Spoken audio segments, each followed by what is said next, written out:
All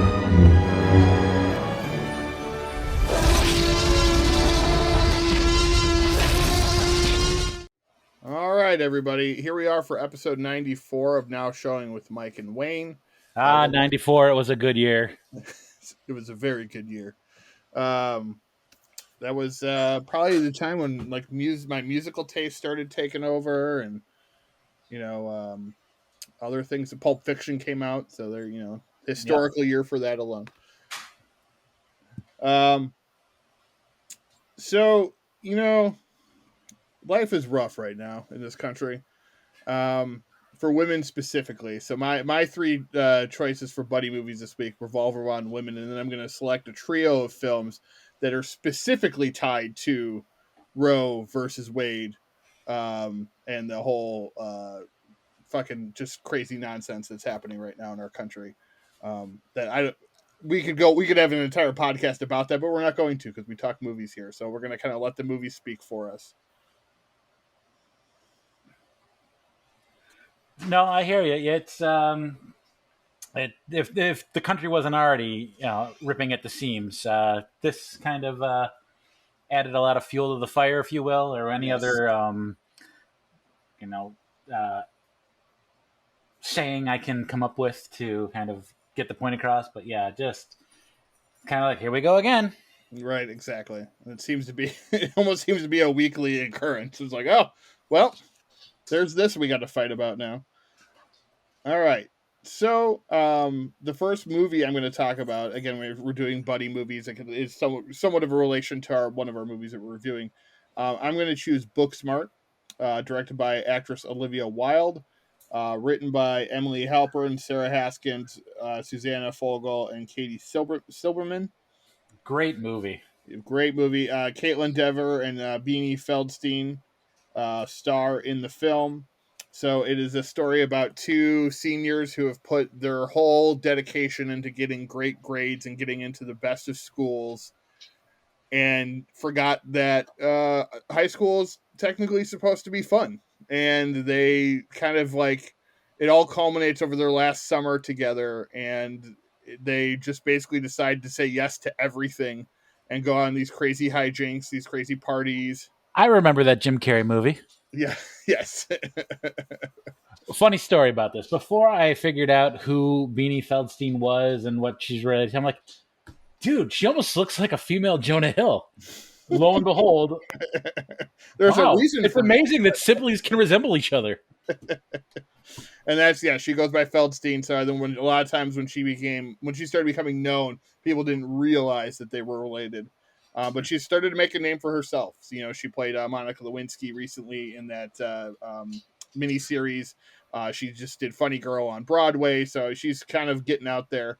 But this was like her breakout, I would say. She was in Neighbors 2, and then she had some other. She was in Lady Bird, I believe. She was in Lady Bird. I'd have to look that up just to make sure. But she got to star in this one with Caitlin Dever, which is someone who we've talked about several times in this podcast. We both love Caitlin Dever. She is fantastic, and it was kind of fun to see her have a breakout comedy role because Caitlin Dever does a lot of serious work. So to see her get the comedy chops going was really fun. I'm sure you'll remember the drama she was in. There was, I believe, it was a Netflix film where she's an orphan. Yeah, and do you remember the title of that one? She's fantastic in it.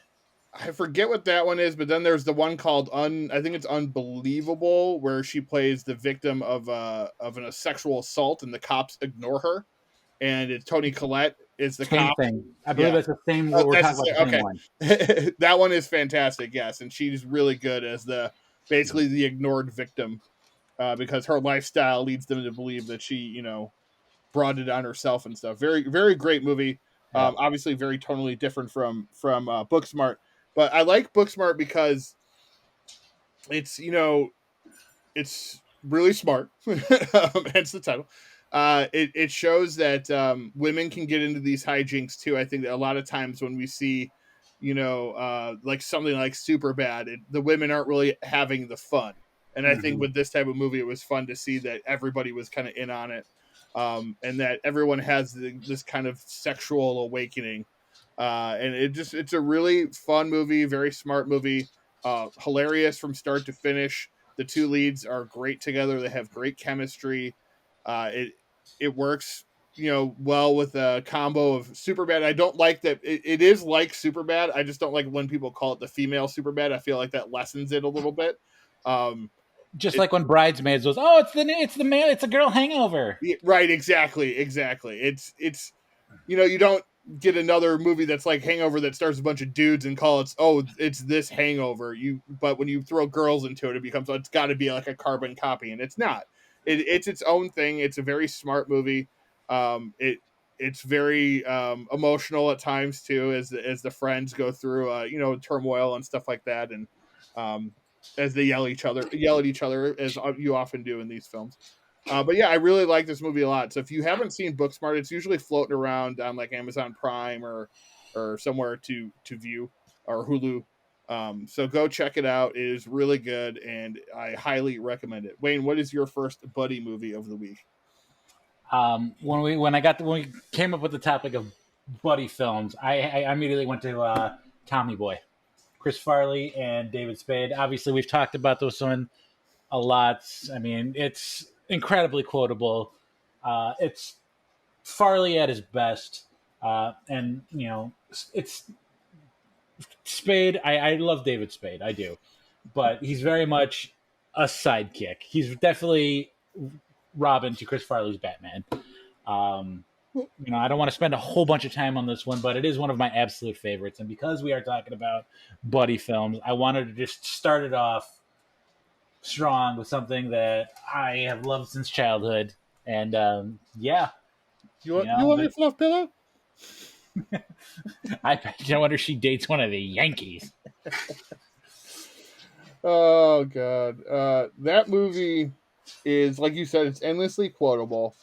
It's still like very watchable. Like anytime I put it on before I go to bed, I usually end up watching it for about a good 15-20 minutes before I'm like, I should probably go to sleep now. Mm-hmm. The physical comedy in that film is just something that most comedians weren't doing and weren't like good at. Like there's a reason he gets compared to Belushi a lot, because they both did that physical comedy as well as the other comedy, and just were extremely funny people. But the fact that they were able to add that physical comedy into their work, I mean, one of my favorite scenes is it's a little bit of physical, a little bit of a mixture of regular comedy, is when they're trying to sell the guy and he's got the toy cars that he's playing with. You got the new guy over here and he's puking his guts out in the corner. Like that. It's just my favorite is the good when they're in the diner and he's trying to convince the lady to make him some hot wings or some chicken wings. I love my little pet. I was oh god. Oh god, there's so many lines too that we've talked about this before, where we don't even realize the lines make it into our everyday vernacular. Like I say, "Would you do?" all the time when someone does something that either I had already done or that they just break on. That's just one of my go-tos. So, and if you've seen Tommy Boy, one of mine was "Shut up, Richard." Mm-hmm. Until I actually worked with a guy named Richard, and I said it, and everybody goes like, "Oh my god!" Like, no, it's from Tommy Boy. It's the thing I've always say, and having to backpedal and explain myself. Pretty sure we used to say that to my brother-in-law because his name is actually Richard. But what's great about it too is not just the two leads in Farley and Spade, is you have a great supporting cast as well with Dan Aykroyd, Rob Lowe, who like at this time this was before we were permanently canceling people, and he had his whole sex tape fiasco thing, Minor, all that stuff in the 80s. So this was kind of his comeback tour, if you will. Like he was starting to be welcomed back into Hollywood again. Mm-hmm. And like into bigger movies. And this one, I think, kind of since this movie, he's basically stayed there. He stayed in the Rob Lowe area of Hollywood and been able to work ever since. But he was great in this movie as the villain, along with what's her name from 10? Forgot her name. The old model from like the 70s and the 80s who was an actress. She's really good though too, and she when Chris Farley first meets her when Tommy first is that for me too? No, that's for No, me. son, that's for me. Brian Dennehy, Yep. hilarious. He just passed away in the last year or two. He was really good in this movie for the short amount of time that he was in it. Uh, but yeah, I think for us 90s, 80s and Were you 90s, talking about Bo Derek yes, before? Bo Derek, yes, thank you. Bo Derek, who was still, sexy back in 1997, 96. Or Oh, 96. and again, we can't not talk about Dan Aykroyd as He was, well, Selinsky. yeah, that's who I was just about to get to. Like, Okay. not only did he play the Chicago guy, but what was great about him was, at that age, we were I still am, huge fans of Ghostbusters. So to see Dan Aykroyd in another movie, kind of the new comedians, I think was big for us, and it allowed us to gravitate towards that film a little easier, I believe. So, Yes. Aykroyd was great in that movie. That was when he was still firing on all cylinders, and he was spectacular. As the what's his name? Oh God, do you have it up right now? I'm trying to remember his name. It's Who? Dan Aykroyd's character's name. Zelensky. Yeah, Zelensky. Yeah. The auto parts king of Chicago, or the Midwest, I think it was. And I'm sure there was another link to. I think it was probably an Adam Sandler film or something where they bring Dan Aykroyd back as Zelensky in a different type of something. Oh, I don't Like he remember that. reprised this character somewhere, and damned That's it if I can't remember. that's cool. But yeah, Tommy Boy, a classic. Like you said, Wayne, they've heard us talk about it before. It's a classic Mm-hmm. film. If you haven't seen it, where have you been? Unless you're our friend Sean we used to work with who didn't like it. But that's it's because he's weird. All right, so let me bring up my next movie. So this movie came out in 2018, but really didn't start showing up until like 2020, during like the pandemic. That's when it was officially released, March 27th, 2020. It's called Banana Split, and it is directed by Benjamin Kasulki, but written by and starring Hannah Marks as the main character. Leanne Liberato is in it, and Dylan Sprouse, one of the Sprouse brothers, is also in it. Hannah Marks plays April. Leanna Liberato plays Clara, and Dylan Sprouse plays Nick. So April and Nick are a couple, and I think it's like senior year of high school or going into college, something like that. And they're in love, and they're romantic and all that stuff. And then all of a sudden, Nick breaks up with her, and he's immediately dating someone else named Clara. So April, obsessed with his new girlfriend, decides to like try to get to know her without her knowing that she's who she is. Well, that doesn't last very long, and then they actually become like best friends. So what's interesting about it is, normally you would hide like a relationship, like someone's cheating on somebody, and that would kind of be the rom-com part of this movie. The rom-com buddy part of this film is that the girlfriend and the ex-girlfriend hide their relationship from the boyfriend. So they kind of have to keep it on the DL that they're like really like each other and they're like really best friends. It's a really fun movie, really clever, very similar to something like Booksmart. Has a bit more bite to it, I would say, as it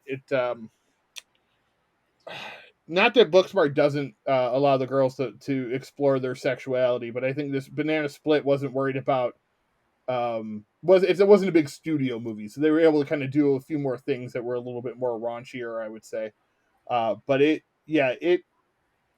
is right in that area. So if you like Booksmart, you'll like Banana Split. I think it's a movie that a lot of people kind of missed when it came out. It did pop up. I think it was on when I first saw it. I own it now, but when I first saw it, it was on Netflix. It is still on Netflix. Is it okay? I'm trying to remember if I've watched this or if we've talked about this before. I know I've recommended it before when I saw it because I think when we were doing the podcast, I think when I watched it finally. Okay. So I know I talked about it, but I didn't really go into detail about it. It's really well made. The acting is really fantastic. It made me a Hannah Marks fan. She's an actress and she's directed stuff. She's written stuff. Mm-hmm. So I've kind of started following her career now. because she's really good. She's really talented, and if you look her up, you'll see that she's been in other like big movies and stuff like that as smaller characters. Um, but yeah, it's really one of those ones I think people missed, and I think people should watch it because the first night I watched it, I was cracking up, hilarious. It's emotional. It's kind of all that coming of age stuff that we talk about, Wayne, but wrapped into a buddy movie about two girls that become best friends because of a guy.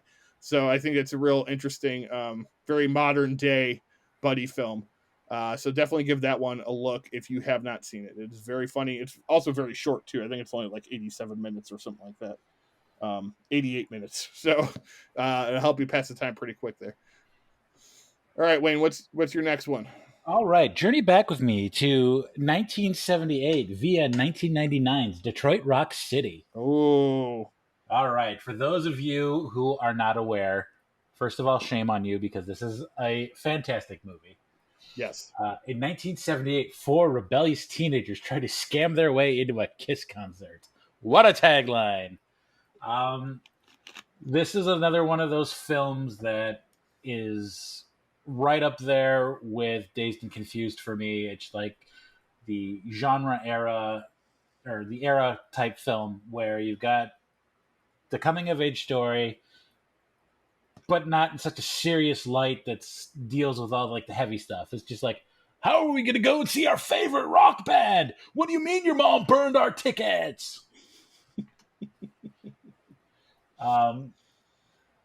Yeah, I again, running through this cast real quick. All right, hold on. Let me give you the specifics. Directed by Adam Rifkin, written by Carl V. Dupree, starring Edward Furlong, Giuseppe Andrews, James DeBello, Sam Huntington, Lynn Shay, Melody Linsky. I love Melody Linsky and Natasha Leone too. Both of them. That's the next one on my list. But Yep. yes, I was going to also say Melanie Linsky, fantastic in everything that she's in. Gosh, let me just scroll through to see if Emmanuel Sharif from Entourage.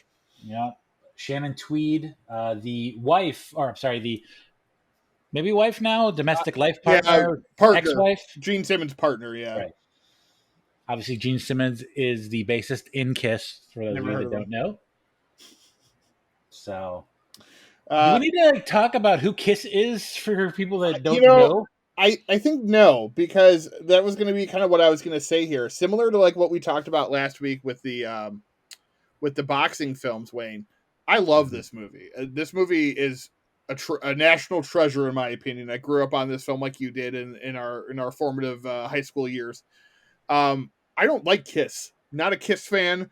I don't know much about them except obviously of who they are. I've listened to a couple of their songs, but like that being said, I did not need to really like them to watch this movie and love this movie because it's another, put whatever the band you want it to be, it still works. It doesn't matter if it's Led Zeppelin, if it's Aerosmith or Rolling Stones or Red Hot Chili Peppers, one of my favorites.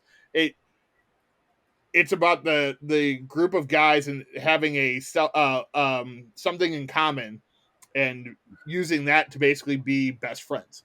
And I think it works no matter who the band is.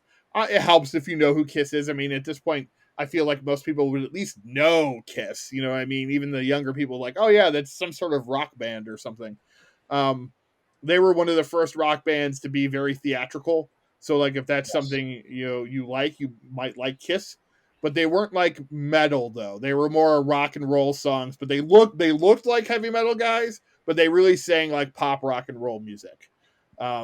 So that was just kind of they started the image that a lot of people would take into more heavier music, I think. Right. So if you want to definitely go down, we get Doug Cabrera on here and go down the musical history of Kiss, since that's his domain.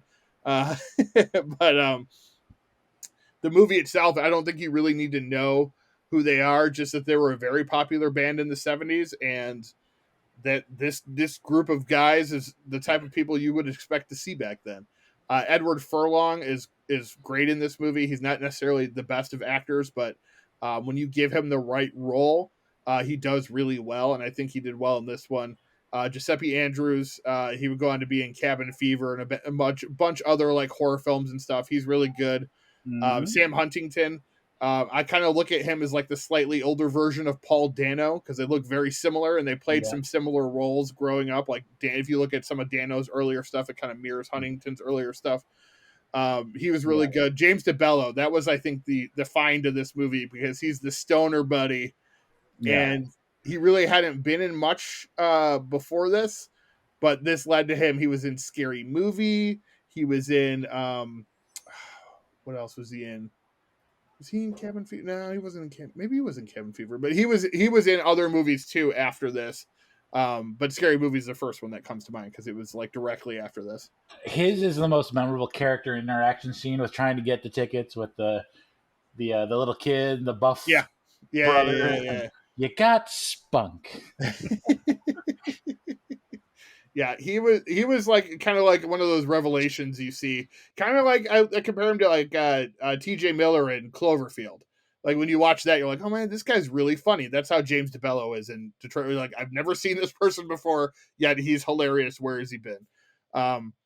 Yeah, it's a really fun movie. I'm glad you brought that one up, Wayne, because that's one of those ones I'd like to watch more, but I know my wife hates those kind of movies, so it's difficult to watch it as much as I would probably like to.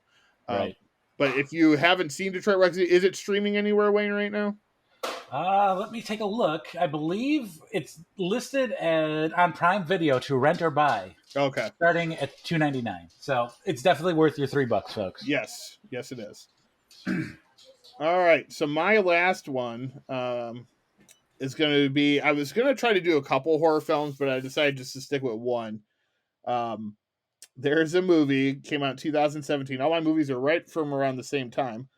Called Tragedy Girls, directed by Tyler McIntyre, written by Chris Lee Hill and McIntyre, starring Alexandra Shipp, Brianna Hildebrand, Josh Hutcherson, Craig Robinson, Kevin Durant, and Jack Quaid. This is a movie about two high school girls who are very interested in serial killers, and they're best friends, and they end up like trying to explore this interest in a more open way. However, they end up being involved in the middle of another serial killer played by Craig Robinson, who is going around and murdering people at the exact time that they want to start murdering people. So it's kind of it definitely has a lot of humor, like Scream. It's very much in on the joke of itself. It reminds me of something like Freaky as well, which just came out in 2020. So it has a lot of those same horror comedy elements. It's a little more lower budget, but it has. I mentioned that cast. The cast is fantastic. Alexandra Shipp was in the more recent X-Men films. And then you have Brianna Hildebrand, who was she had a show on Netflix called Trinkets, but she's more popular known from Deadpool 1 and 2 as Negasonic Teenage Warhead. So both the girls are great in this movie. It's a great buddy comedy. Like they really play off of each other really well. It's obviously very gory. It's funny. It's on Shudder right now. I believe it just hit Shudder. So you can check it there. It's so good. It's one of those ones I wish I would have rewatched this one before this podcast. I just didn't have time to do it. But they're so good in this film, and it's one of those movies. Even though it's a horror film and it's about blood and guts, it makes you feel joy after watching it because you're just like like they're really good friends. Like even though if you can't murder with your best friend, what can you murder? Exactly. Who can you murder with? So yeah, Tragedy Girls is definitely something. If you're into the little bit weirder stuff, I definitely recommend. Wayne, what's your final one, and then I'll roll off some recommendations. As well. All right, to wrap it up, I went with male-centric movies, the first couple. So I wanted to just change it up and give the ladies their well-deserved due. We're going with 1991's Thelma and Louise. Nice. Yes. Directed by Ridley Scott, written by Kelly Kaur, starring Susan Sarandon, Gina Davis, Harvey Keitel, Michael Madsen, Christopher McDonald, Shooter McGavin, Belushi, Brad Pitt in one of his first roles, ladies and gentlemen. He never made a hairdryer look so sexy. It was a star-making role for a guy who was in the movie for what, all of like 5 minutes, Yeah. but it basically turned him into a star. Yeah. All right. So here's a little rundown tagline. Louise is a waitress in a diner, has problems with her boyfriend Jimmy, who's a musician who's always on the road. Thelma is married to Daryl, who likes his wife to stay quiet in the kitchen so he can watch TV. One day, Thelma and Louise decide to break out of their normal lives and jump in the car and hit the road. However, their journey takes a turn. Thelma and Louise must escape when Louise kills a man who threatens to rape Thelma. They decide to go to Mexico, but soon are hunted by the American police. So, a lot of stuff going on in this movie, and I, like you, wish I could have revisited this before we recorded, but, just life gets in the way.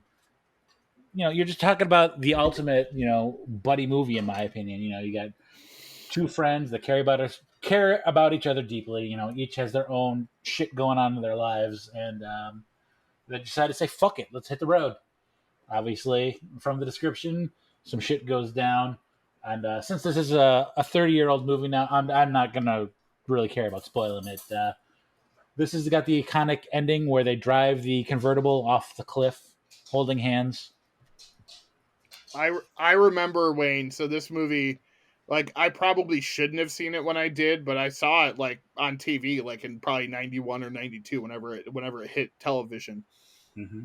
And I remember thinking, like, when they drove off the cliff, like, being the kid, being like, they're going to be okay. There's no movie where the heroes die in the end. Like, that's stupid. Like, that was how my little mind was working. So I remember telling, like, my parents, like, oh, I'm sure they're fine, right? They lived. And, like, obviously they were killing themselves. Like, it was, but, like, as a child, you just don't, like, I couldn't register that a movie would end where your two lead heroic characters kill themselves. So It's a very dark film, but also it's dark in tone, but I would say that the message is positive. You know what I mean? Mm-hmm. Like, it's not. It's funny that you bring up the heroes dying at the end, because Terminator 2, again, the T-800, sacrifices or kills itself, because that's what it's programmed to do. It's like, what is going on? Why Right, does the hero exactly. As a child, you're just like, wait a minute, like, that's not how this works. But so yeah, I mean, I think the message here is very positive, and the fact that it's a feminist film that women should be able to do what they want to do and live their lives how they want to live their lives. But it does show that society will do everything it can to stop that. And it's funny, it's good that you bring this movie up in a time where we're still dealing with these very same situations. They haven't really gone away. Right now, as half the country is in the process of possibly their rights being given away to the states instead of being federally being a federal law. Right.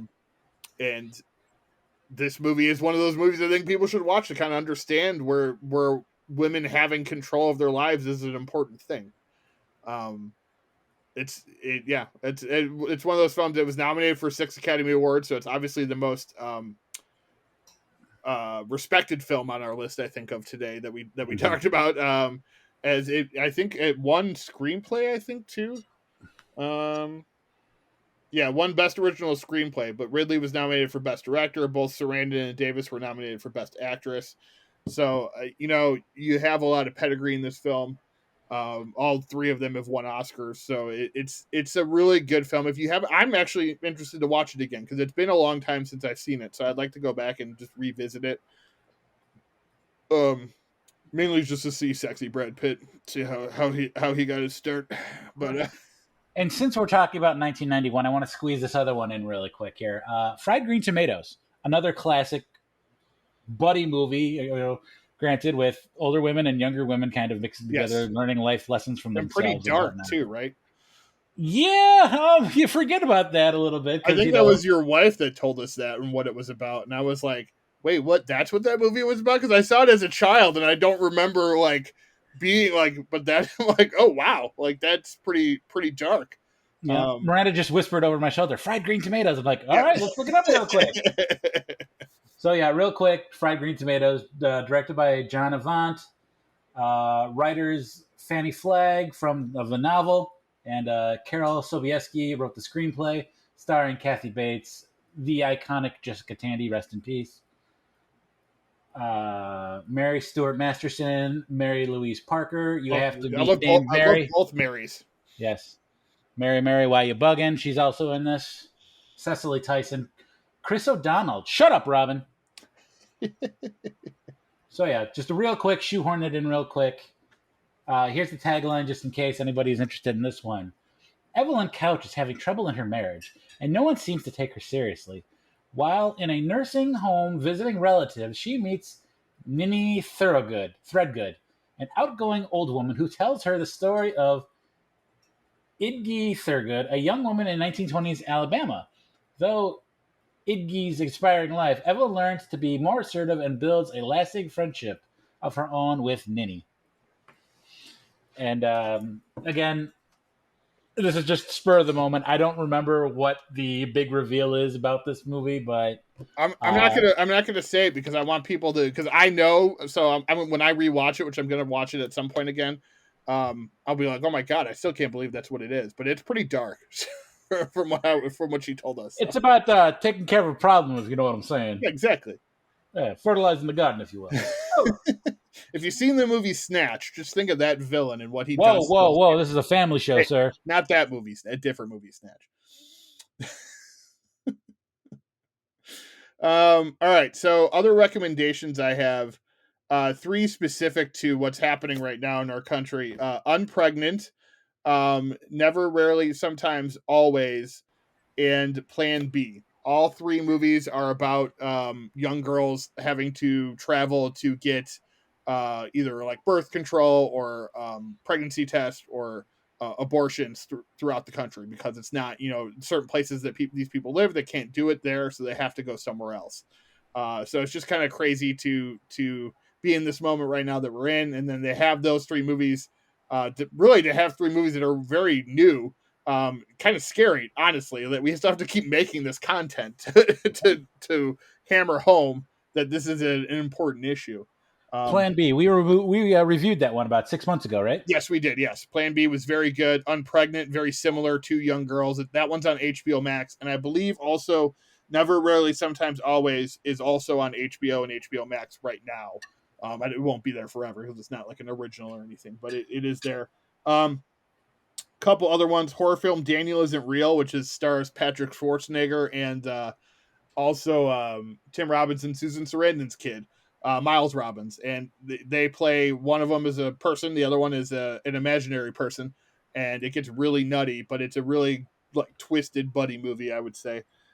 Me, Earl, and the Dying Girl is really depressing, but really, really good, and really funny too at times. The Nice Guys, The Other Guys, Kiss Kiss Bang Bang, Superbad. Underrated in my opinion, Hollywood Homicide with Harrison Ford and Josh Hartnett. That movie gets shit on a lot. I like that movie. Maybe it's not a good movie, but it's fun to me. Money Talks, Nothing to Lose, Bad Boys 1 through 3, The Last Boy Scout, Die Hard 3 and 4, because I would argue that 1 and 2 are not buddy movies, and then 5's terrible, so it never needs to be mentioned again. But 3, you have the combo with Bruce and Samuel Jackson, and then Bruce and Justin Long in the 4th one. 50-50. I believe Carl Winslow will argue with you on the first one. He might have some. Reginald Val Johnson may have an issue with that, but his name is Carl Winslow. Come at me, Carl. 50-50. And yes, I did that. All right, we're done. Peanut Butter Falcon, Vacation Friends, which we reviewed on this podcast. Bill and Ted 1 through 3. We reviewed Bill and Ted 3 and talked about 1 and 2. Central Intelligence, The Rundown, and then one of my favorites with Robert De Niro and Charles Grodin called Midnight Run, which is basically what The Rundown is kind of a remake of, even though it's not a remake, but inspired by, we'll say. So those are what I have to recommend for other buddy films. We are going to get into our next segment, which is our reviews of the week. And this week, we're going to start with our buddy movie, which I know Wayne, he'd already told me that he had a hard time with it just because there's a lot of subtitles in it. and he's talked on here before how sometimes that can be an issue. Just noticing it didn't get great reviews, but I enjoyed this movie. It's not great necessarily, but let's get into it. It's The Takedown. It's a French film directed by Louis Leterrier, who this I believe was his audition tape to be the next Fast and Furious director, because he was just hired to direct Fast X to replace Justin Lin. And after watching this movie, I could see them watching this and going like, "Oh yeah, that guy could do it." Um, it stars Omar Sy, who American audiences will know him from X-Men Days of Future Past. He is also in Jurassic World. I believe he's in the new one too. He was not in the second one, but he was in the first Jurassic World. This is a movie about two cops in France. One is like the top-notch police captain who kicks ass, takes names, and gets everything done by the book for the most part, with the exception of a few, maybe excessive force, even though really he doesn't attack until provoked. So there was a great line in this movie later on where he gets hit by a guy. The guy punches him. He goes, "Okay, now I could fight back." So then a huge fight breaks out. Yeah. So I always relate movies to other movies. When I see something like, hey, that reminds me of the beginning of this one with the fighting in the cages, reminded me of Batman and Robin, where Alicia Silverstone and Chris O'Donnell are fighting the glow-in-the-dark gang.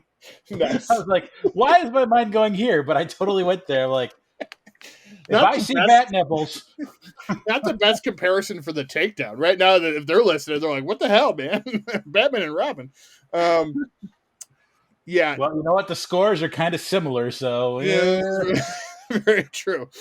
So it starts out with, we meet Omar Sy's character, and he is taking down like a drug dealer who's now like a UFC fighter or whatever. So it starts out like in a cage match.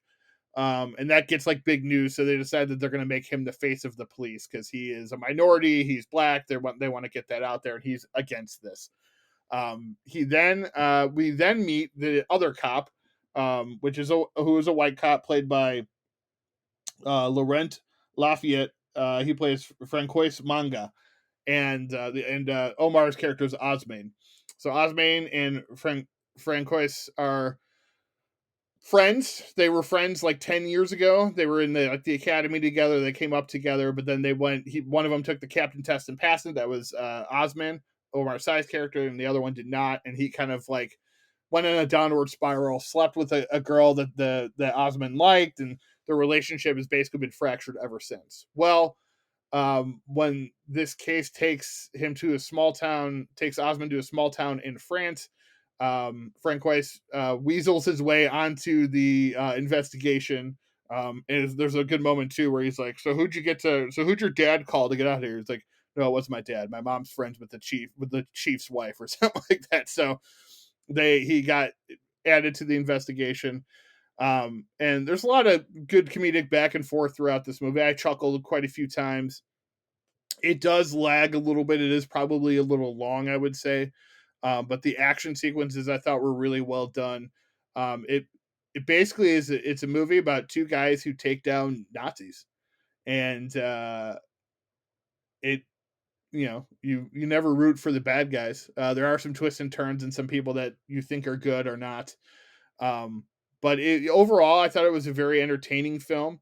It definitely, Louis Leterrier, who did the Now You See Me films, The Incredible Hulk, he's got away with action, so he kind of knows how to do things. Quite a few good explosions and stuff. The premise, great chase scenes. I really enjoyed those. Yes, the chasing on the side of the mountain was really cool.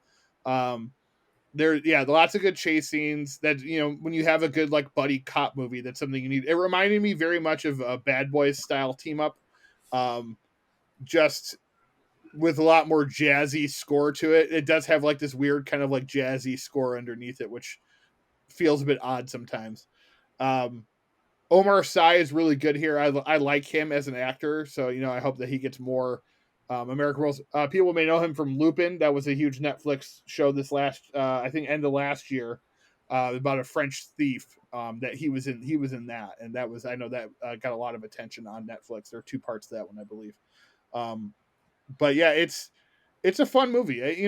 I would recommend people watch it if you like action films and you can handle the subtitles. If not, Wayne and I did look and see that there is a English audio track that you could watch it. If you want to hear, if it's the subtitles, I will admit, as someone who loves watching subtitle films, the subtitles do come pretty fast. So there were times where I would actually have to go back because I missed certain things. If you don't like Nazis, which I hope if you listen to this podcast, you don't. I hate Illinois Nazis. Was waiting for it. A lot of Nazis get punched in the face and killed, so that's a positive in my book. This Nazi wants to die for his country. Oblige him. Yes. Thank you, Aldous. It is, yeah, it's entertaining. I think they knew what kind of movie they were making here. They wanted it to be fun. It definitely does allow for possible sequels in the future. There's definitely good one-liners and stuff and moments throughout. A lot of it traced back to the Francois, who's a very self-indulgent prick, but he still is he's still best friend. He wants to be good friends with his buddy.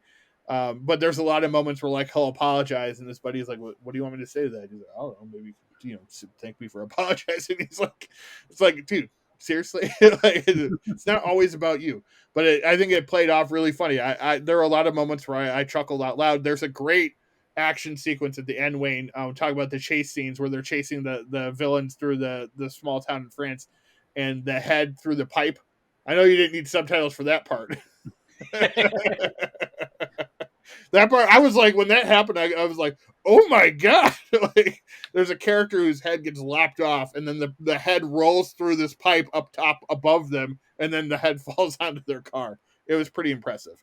I like that kind of action stuff, violent stuff like that. So Bowling for soup. yes. Yeah, so I would give this a 6.5 or 7 out of 10. I think it's very entertaining. It's not going to blow you away by any stretch, but it's a fun, entertaining Sunday afternoon, I would say. Wayne, what are your thoughts? I will go along with that. I didn't really get to immerse myself the way I wanted to, so with just struggling with the subtitles and the foreign language, unfortunately. But I'm not going to knock it down for that either. So I'll go right along with what you say. There's enough to keep you interested or engaged. Yes. So. All right. So Wayne, I'm going to let you introduce our next movie. Corrective Measures. Go ahead. All right. 2022's Corrective Measures. Directed by Sean Patrick O'Reilly, written by Grant Chastain and Sean Patrick O'Reilly, starring Bruce Willis, the iconic Michael Rooker, and a bunch of other people. Just kidding. Tom Cavanaugh, Brennan Meha, Kevin Zegers, Dan Payne, Celia Almoa, I believe. Yeah. And Haley Sales.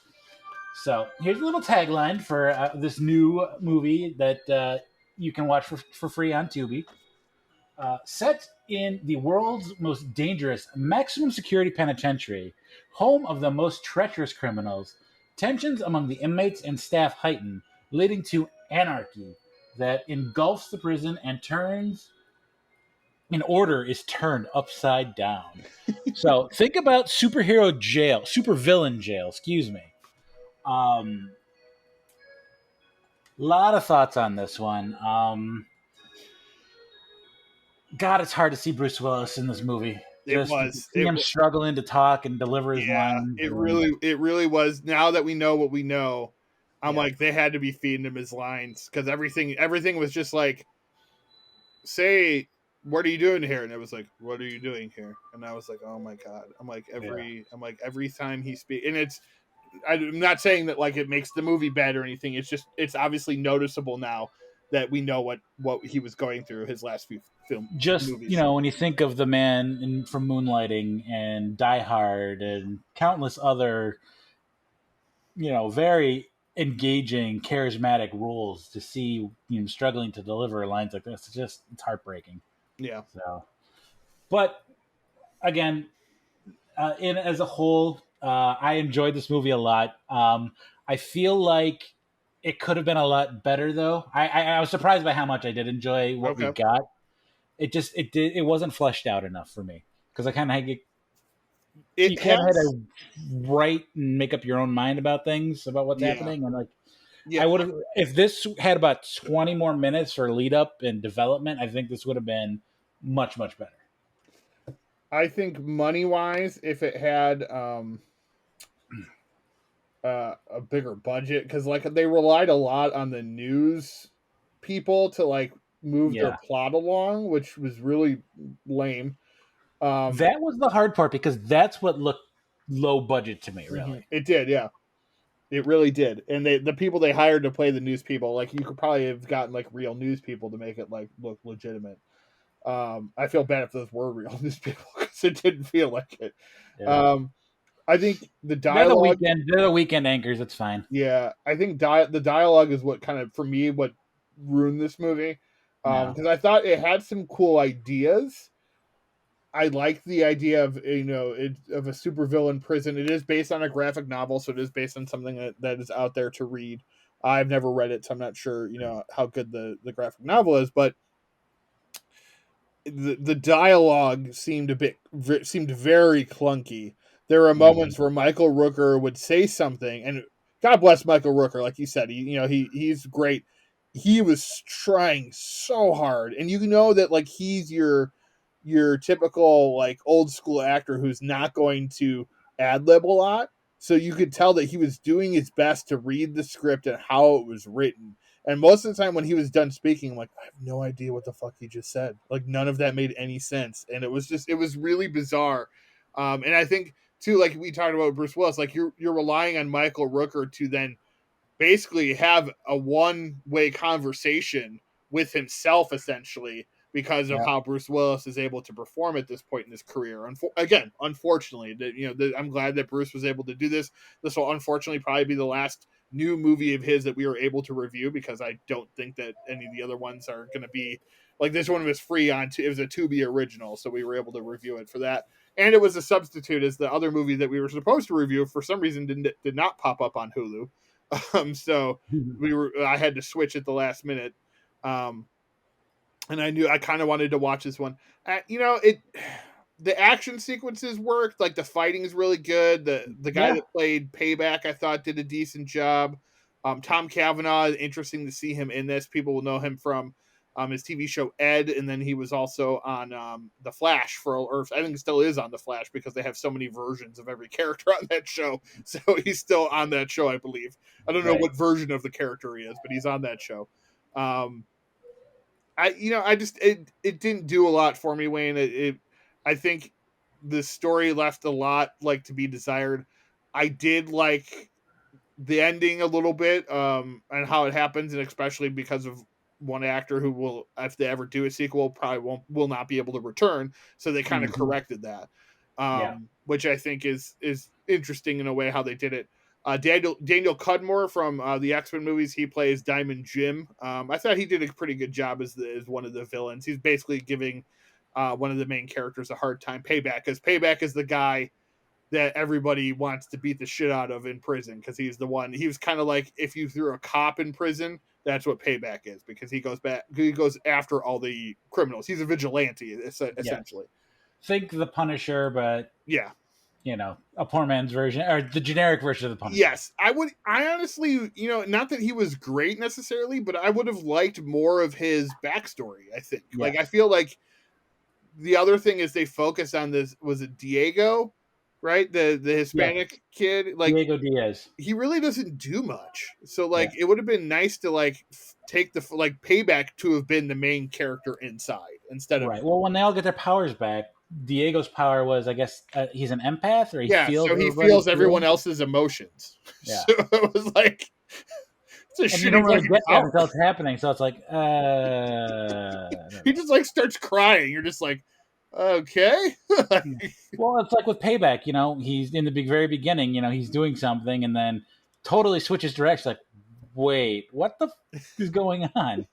I mean, and then you figure out like he gets himself in there apparently Yeah. to do what he's going to do. So it's again, yeah, with budgets and just being hashed out. Like I liked the things that it did well, like the fight scenes and whatnot. Yeah. And as I already stated, Michael Rooker is fantastic. as Yes, always. he is. But, He is. Rooker carries it for sure as the overseer.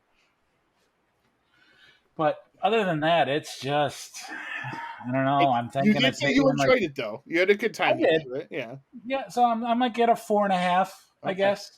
Yeah, I was gonna say like a 4. So it's I'm never gonna watch this again because there's other Michael Rooker films that are just better put together that I can enjoy. So it reminded me of like those some of the '90s movies we reviewed on here, where it's like these are your kind of generic action films that you're gonna get when someone doesn't have a lot of money, but they're able to convince Michael Rooker and yeah. Bruce Willis to do a movie together. And I like mean, that, it's better than Delta Force. I'll say that right away. it is. Yes. If you watch Delta Force and you like that, watch this movie because it is better than Delta Force. I do agree with that sentiment. I would argue that Delta Force is not maybe not the worst movie we reviewed, but one of the worst movies that we've reviewed on this podcast. Yeah. Yes. And we usually give stuff the benefit of the doubt and leave too, it. We yes. try to leave it in a positive light. So And this one, if we say something is bad, it's in this movie too. I rate this movie in a different way as well because it's a Tubi original, so it's something that was made and given to us for free. So if this was a movie that was in theaters and that you would have had to pay money for, and then it came out to rent, and then we had to pay money to rent it, or you had to wait 6 months for it to hit Netflix, I would probably rate it a lot worse. But because it's something, Tubi's doing this thing where they're trying to give people creative license to do, kind of big budget ideas, but on a much smaller scale, obviously. right. And I like that. I like that idea. I just wish the movie would have been better. Well, you never know. Somebody who worked on this. This could be their in or their big break or their initial break into the business. Yeah, something could. Not everybody, gets Hollywood lucky. So a lot of people got to go the back channels. So hey, I would recommend people watching it just because, like how we always say, if you like something on Netflix, promote it. Let people know that you've watched it. Same with Tubi. If you want more movies like this, original ideas that we could get a gem out of Tubi one day. You got to watch them. Otherwise, they're not going to make them anymore. So go to Tubi. It's free. Watch it. You could do worse with your time. It's not a great movie by any stretch, but there are some entertaining qualities out of this film. So it gives, here we like to kind of look at things, all movies differently. We judge certain things and like, oh, certain people are going to like this movie. There is an audience for this movie. It's just not necessarily us, but people I think will like this movie for certain reasons and stuff. So you can check it out on Tubi. Like I said, Tubi's free. You can download the app or I think watch on Tubi.com. It's a great service. And like I said, at this point, you don't have to pay anything for it. So well worth it. All right. So stuff we've watched this week. I'll start as I do have recently with the movies that I have, the older movies I've been watching for the actors. So I'm still on Sidney Poitier. I watched To Sir with Love. So To Sir with Love is like a 1960s version of like Dangerous Mind. Except it takes a black teacher from America who's living in London, and he is an engineer who can't get a job, so he takes a teaching job, as people do these days when they can't become engineers. And he ends up having to deal with this troubling class of characters, mostly white, obviously. So it does deal a lot with race in the 1960s. What could go wrong? Right. It handles a lot of that very well. As I'm sure Poitier, when he did these films, he wanted to make sure a lot of that came through, and I'm starting to see that in his movies. Again, I've seen a couple of his before this, but I haven't seen some of his classic ones, and this is one I always hear about. So it's on Crackle if anyone wants to watch it. Another free service. I like this one. I think I gave it like a 7 or 7.5 out of 10 on Instagram. It's a good movie. He's really good in it. My only major issue with it was, they handle the race stuff well. They don't handle women very well. And I think they got handled just fine, thank you. No, absolutely. There's a moment. I'm not familiar with this, but I think I know where you're going. A lot of like he uses the words like men don't like sluts, they only like good women and stuff. And I'm like, whoa, bro! Like you're supposed to be the hero of this movie. It was just like it. Obviously, times have changed when it comes to how we talk about women. Thank God, in the most part, at least in the mainstream. So I don't, if this movie got made today, that part would have been taken out of it, I'm sure. But Yeah, just that the whole that double standard. I mean, right, okay, exactly. The fact that the you have to be a good woman so a man will like you and want you. Like it doesn't, even though he's unmarried and talks about how he just hasn't found somebody, and that's probably going to be his life. So it's like it's so bizarre, and how that aspect plays into it. yeah, nothing to do with his sparkling personality. Yeah, right, Apparently. exactly. But it is. But anyway, That being said, it's still a good movie, and I do right. recommend it if you haven't seen it. There is, though, I found myself, Wayne, wondering, like, because there's a sequel that came out 30 years later called To Serve with Love 2. And because it came out like after The Substitute, I don't want to watch it because in my mind, To Serve with Love 2 is like an action film where he comes back and this time he's dealing with the gangs and he's got like guns and stuff. That's what I want To Serve with Love 2 to be. He's back. And he's pissed off. And he's pissed off. When words don't cut it, he'll switch to it. The only thing he knows, guns or violence or something. I'm sure it's a nice, sweet movie that I'll probably not watch. Let's see. Also, this week I watched a director called Joko Anwar. He is, I believe, Indonesian. He did movies Satan's Slave and Impedagore, which are both really good. Impedagore is fantastic. Crazy ass horror films. Ghost stories that kind of just get crazier and crazier as they go on. Really, really good. I really like them a lot. Apparently, there's a Satan's Slave sequel that he's working on, so I'm excited for that. But if you have Shudder, go check out both of those. Satan's Slaves is leaving this this month, I think, so you got to go check it out. And Pedagore, I think, will be there for a while. I rewatched Runaway Jury, which is a film I always liked, but I probably only saw it once when it came out. And it's been on Hulu, so I'm like, I got to rewatch that. So I watched it. Still a good movie. Very relevant to today, as it deals with gun violence and holding companies accountable and for their actions, which is something that we're still fighting over today, and we don't actually do. So it's one of those movies that is still ahead of its time. And it came out almost 20 years ago. It's still ahead of its time because we still haven't gotten anywhere in the in adding new gun laws. The other one was Broadcast Signal Intrusion, which I watched on Shudder, but it's also available on Showtime. That was okay. It takes place in Chicago, which is probably the coolest thing about it. It's a guy working in 1999. He dubs like videotapes to DVD, Wayne, like because that's when that whole thing started. Yep. That's his job. And they do mention Blockbuster at one point throughout the movie. So me and my wife thought that was pretty cool, but that was about it. It's got a lot of great big ideas, but unfortunately it never really solves a lot of the twists and turns that it throws at you, and then it just kind of ends.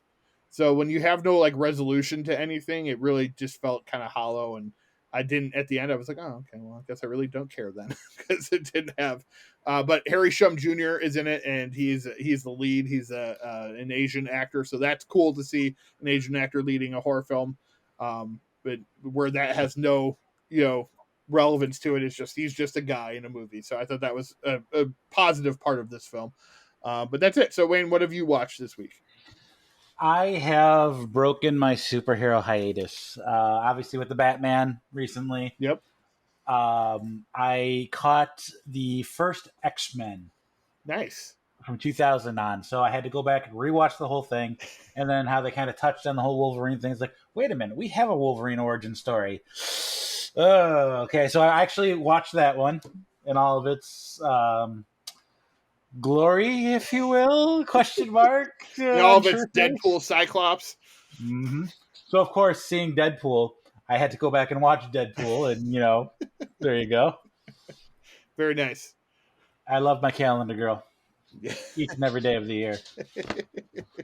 So, yeah, I tumbled down that. I ended up watching X-Men 2 or X2, X-Men United. I love X2. So, yeah, Man of Steel is on the docket because I believe that one is judged too harshly. But agreed. Again, we talked about that one. It's got a couple issues that you and I think both agree on, but overall, it's a very entertaining film.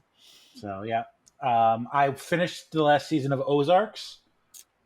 Very, very good. No very, spoilers. Very I still haven't watched it yet, so no spoilers here at all. So, good though. Satisfied. Yeah, Yeah. Yeah, Okay. it makes sense. Good. Good. It Good. didn't necessarily end the way I would have thought it would, but I hope that's vague enough. So Yeah. I'm just going to leave it at But that. it's a way that But it's good. believable. Yeah. All right. Well, I will be trying to catch up on that. Anything else?